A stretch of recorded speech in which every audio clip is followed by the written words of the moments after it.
하나님께서는 질서의 하나님이시라고 말씀하시죠.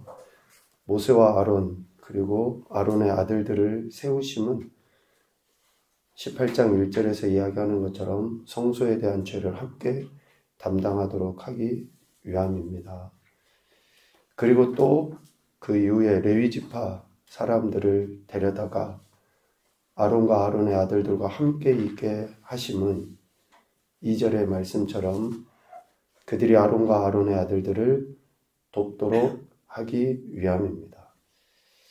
이처럼 하나님께서는 모세와 아론 그리고 아론의 아들들 또 레위지파 사람들을 구분하여 이렇게 세우셨습니다. 그리고 레위인들은 아론과 또 아론의 아들들과 합동하여서 4절의 말씀처럼 장막의 모든 일과 회막의 직무를 다 하도록 하였습니다. 뛰어나고 잘나고의 문제가 아니라 하나님께서 그렇게 구분하여 세우셨다. 그래서 아론과 아론의 아들들이 일이 있고 또 레위지파 사람들의 일이 있다. 그런데 그들은 다 합동하여 하나님께서 허락하신 직무를 감당하는 자들이다 라는 거죠. 이 합동하여 즉 아론과 아론의 아들들 그리고 레위지파 사람들이 합동해서 해야 될 일이 결국은 뭐냐? 3절 말씀처럼 아론과 그의 아들들이 성소에 대한 죄를 함께 담당할 때 다른 사람들이 가까이 하지 못하도록 레위 사람들이 아론과 아론의 아들들과 합동하여 즉 히브리어로 이야기하면 라바인데요. 연합하다, 함께하다 그런 의미가 있습니다. 그러니까 다른 사람들이 가까이 하지 못하도록 연합해서 5절 하나님의 진노가 이스라엘 자손에게 미치지 않도록 하나님의 뜻에 합당하게 직무를 감당해야 됐었다라는 거예요.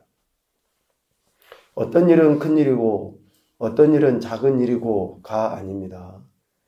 어떤 사람은 하나님이 예뻐하시니까 이 일을 맡기시고 어떤 사람은 하나님이 별로 안 예뻐하시니까 하찮은 일을 맡기시고가 아닙니다. 합동하여 함께 연합하여 결합하여 그런 의미가 다 있어요. 그래서 결국 그것이 뭐냐? 그들이 각각의 주어진 일들을 감당함으로 아론과 아론의 아들들이나 레위지파 사람들이 그렇게 감당함으로 결국은 하나님의 진노가 이스라엘에게 미치지 않도록 하기 위함이다. 다시 역으로 보면 이스라엘 백성들이 왜 하나님께 진노를 당합니까? 왜 심판을 받아요? 애굽 땅에서 건져내시고 하나님이 약속하신 가나안 땅으로 이끄신다고 하나님이 그렇게 하셨는데 왜 그들에게 진노하시냐고요. 지금까지 이스라엘 백성들이 진노를 당한 것은 하나님의 뜻을 거스르고 하나님이 세운 이들을 거스르고 수없이 많은 불평과 원망 속에서 하나님의 뜻을 거스르는 것에 대해서 하나님이 진노하셨잖아요. 그러니까 연합하도록 하신 것은 각각의 직무를 주신 것은 이스라엘이 그렇게 하나님을 향해 원망하지 않도록 하나님 앞에 하나님의 뜻을 거스르지 않도록 하기 위해서 각각의 직무를 허락하시고 그 일을 연합하여 감당하게 하신 것이다 라는 것입니다. 그러니까 결국 하나님께 세우신 직분이 아론과 그의 아들들과 같은 그런 제사장이든지 또 혹은 오늘 제사장을 돕는 자로 세움을 받은 레위 지파의 사람들이든지 그들이 그 직무를 각각 감당하는 것은 하나님의 진노가 다시는 이스라엘 자손에게 미치지 않도록 하기 위함이요. 5절 또 7절 하나님의 진노로 죽임을 당하지 않도록 하기 위함입니다. 결국은 우리 각자에게 주어진 일을 감당해서 하나님의 몸된 교회를 섬겨가고 더 크게는 하나님 나라를 섬겨감의 이유는 하나님의 진노가 임하지 아니할 뿐만이 아니라 하나님의 은혜로 말미암아 모든 인생들이 살 수 있도록 하기 위해서 우리가 감당하는 거예요. 나 잘났다고 뽐내기 위해서가 아닙니다. 내가 저 사람보다 더 중요한 일을 한다? 아니에요. 결국은 하나님의 뜻, 즉 생명을 살리고 하나님이 바라시는 그 공동체, 이스라엘이라는 15장 말미에 이야기했잖아요. 너희는 내 백성이 되고, 그러니까 이스라엘이 하나님의 백성이라는 것을 더 만천하에 드러내기 위해서 각 직무가 주어진 것이고, 그로 인해서 생명을 살리는 공동체로 세워가도록 하나님은 그렇게 하셨다라는 것이죠.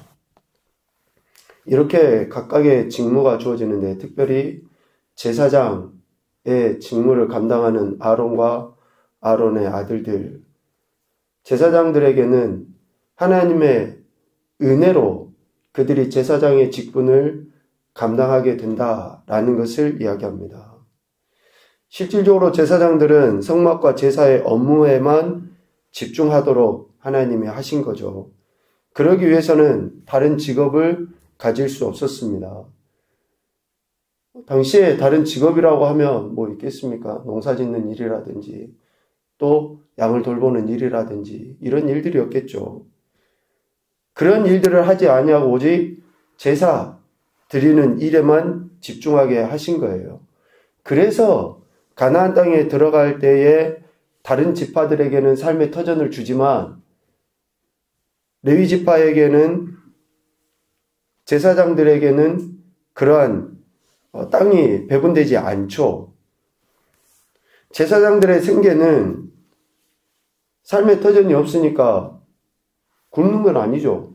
오늘 8절 이하에 나와 있는 것처럼 그들의 생계는 제사 드리기 위해 백성들이 가져온 재물, 그리고 또 하나님께 드리기 위해 가져온 헌물 중에서 제사장들의 몫이 주어졌다라고 8절에 이야기합니다. 그러니까 제사장의 직분을 감당하는 것 자체가 하나님의 은혜인 거예요. 하나님의 은혜.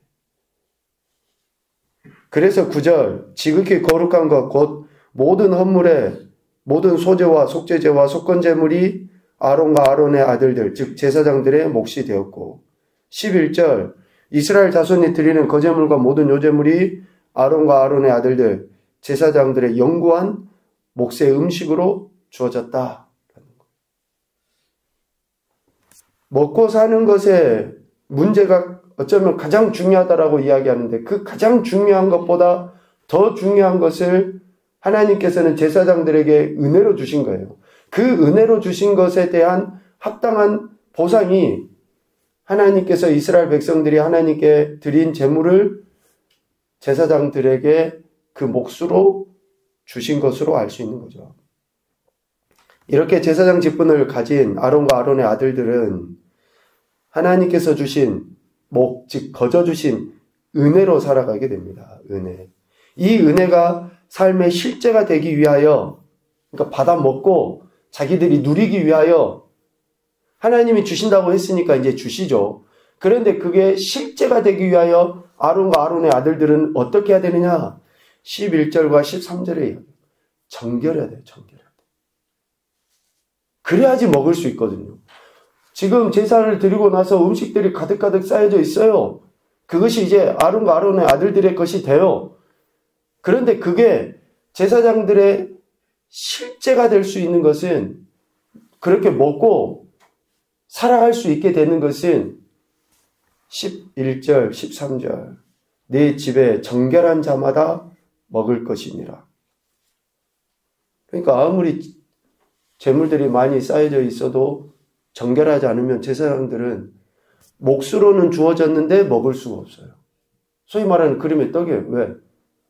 먹음으로써 죄를 범하는 것은 아무 의미가 없거든요. 그러니까 아무리 재물이 많이 쌓여도 제사장들에게 주어진, 즉 하나님께 드려진 재물이 그들의 것이 실제가 될 수 있는 것은 정결한 자, 타오르라는 단어를 쓰는데요. 순수해야 돼요. 순결해야 됩니다. 즉 흠이 없어야 돼요. 하나님께 드려진 제물이 흠이 없는 것처럼 그것을 먹는 자도 흠이 없어야 된다. 그래서 하나님께서 주신 것을 먹게 됩니다. 그렇게 해야지만. 그러니까 결국 하나님의 은혜로 제사장의 직분을 감당하게 되는 건데, 이 하나님의 은혜는 언약에 근거합니다. 하나님의 은혜는 언약에 근거해요. 이거는 신약도 마찬가지입니다. 예수 그리스도로 말미암아 우리가 구원받죠. 예수님의 십자가 대속의 죽임 당하심을 믿음으로 우리는 구원받아요. 근데 이 은혜는 하나님이 하신 언약, 약속에 근거하는 것입니다. 이스라엘 자손이 거제로 드리는 모든 성물을 아론과 아론의 자녀들에게 영과 몫으로 주셨죠, 하나님이.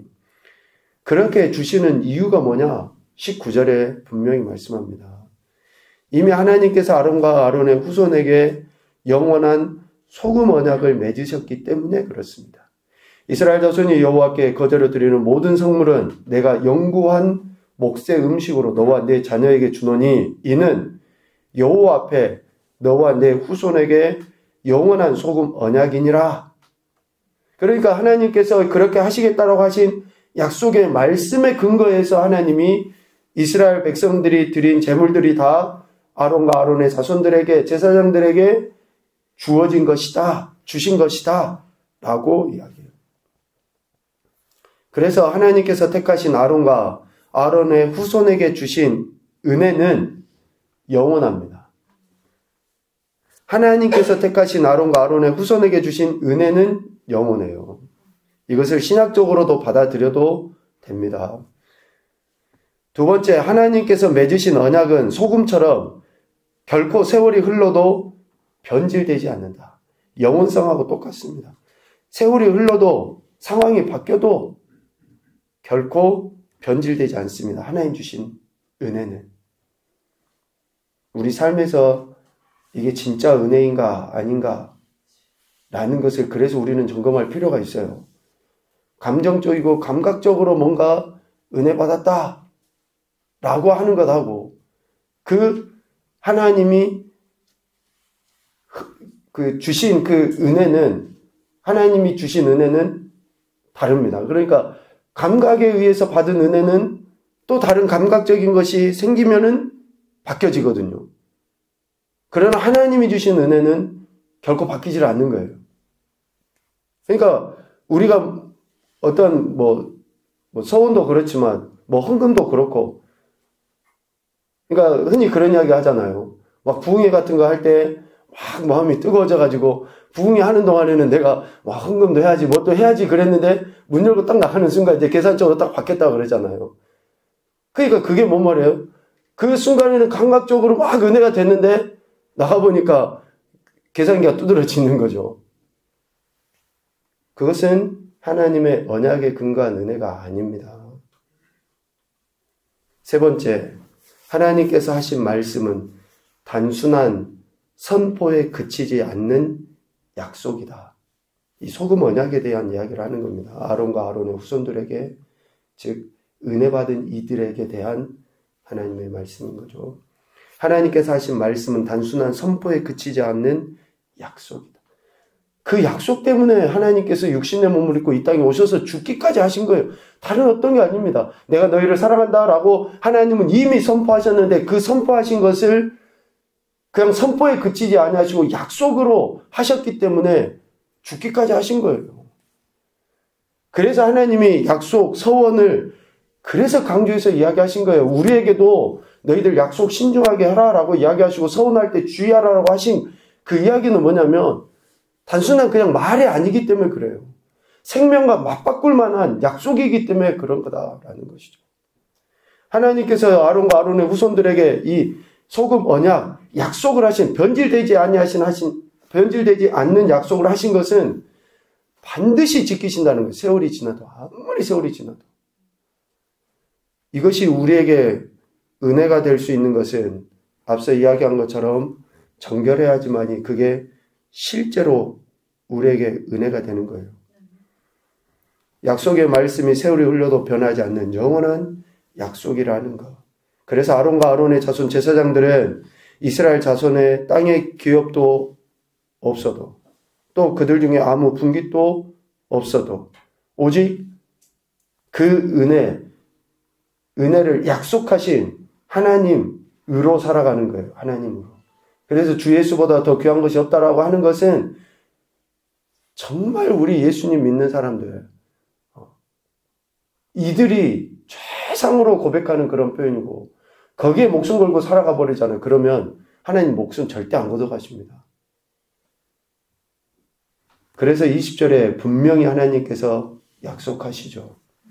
그들 중에 아무 분깃도 없을 것이나 내가 이스라엘 자손 중에 네 분깃이요 네 기업이다. 그래서 아론과 아론의 아들들 제사장들은 그 하나님만 믿고 그 하나님만 섬기며 살아가는 거예요. 이게 뭐 오늘날 목회자라고 국한시킬 수도 없고 또 모든 성도들이라고 다 포함해서 말할 수도 없을 것 같습니다. 그러나 분명한 것은 목회자든지 성도든지 하나님이 주신 은혜로 살아가는 존재들이에요. 이것을 우리가 잊지 않고 하나님 앞에 신실함으로 특별히 정결함으로 살아가야 한다라는 것을 우리가 꼭 기억했으면 좋겠습니다. 첫째, 택함을 받은 것 자체가 은혜이지만 그에 따른 삶을 살아가도록 하심도 은혜이다. 택함 받은 것도 은혜고 그에 따른 삶을 살아가도록 하신 것도 하나님의 은혜가 아니면 우리는 살 수 없습니다. 두 번째, 하나님께서 분깃이요 기업이 되신다는 것은 하나님만을 신뢰할 때 누릴 수 있다. 우리가 하나님만을 신뢰할 때 누릴 수 있습니다. 세 번째, 은혜로 말미암아 주어진 직분에 대해 하나님께서 은혜 베풀어 주심을 확신하자. 저와 여러분이 각각 감당해야 될 직무와 또 직책, 직분이 있습니다. 또 삶의 터전에서 여러분들이 감당해야 될 몫들이 있죠. 그럴 때 하나님께서 주신 은혜로 말미암아 우리가 오늘을 살아가게 되는 것입니다. 이러한 교훈을 생각하면서 오늘도 우리에게 주신 직분, 직무 잘 감당해서 하나님의 영광을 나타낼 수 있는 귀한 한 날이 되시기를 주님의 이름으로 축복합니다. 아멘.